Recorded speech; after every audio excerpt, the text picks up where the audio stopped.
এইবারে ভিডিওগুলো ছাড়তে আমার সত্যি খুব লেট হয়ে গেছে। ব্যস্ততার জন্য নয়, ল্যাদ খাওয়ার জন্যই ভিডিওগুলোকে এডিট করা হচ্ছিল না।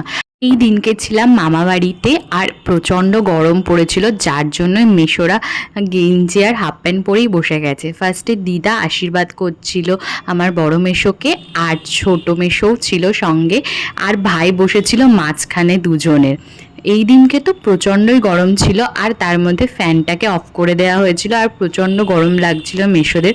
ওই জন্য পাশ থেকে ছোট দিদা হাওয়া করে দিচ্ছে হাত পাখা দিয়ে, তার জন্য নিয়মটাও মানা হলো আর গরমটাও কম লাগলো।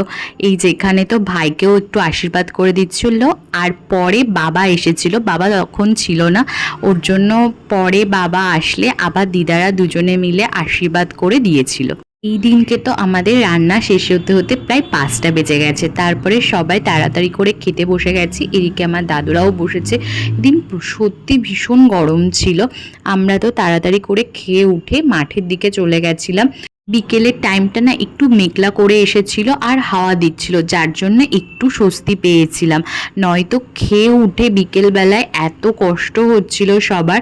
সবাই আশেপাশে পাড়ার লোকেরা সবাই মাঠের দিকেই এসেছে, আর আমরা সবাই মিলে দাঁড়িয়ে গল্প টল্প করছিলাম আর একটু ঠান্ডা হাওয়া খাচ্ছিলাম।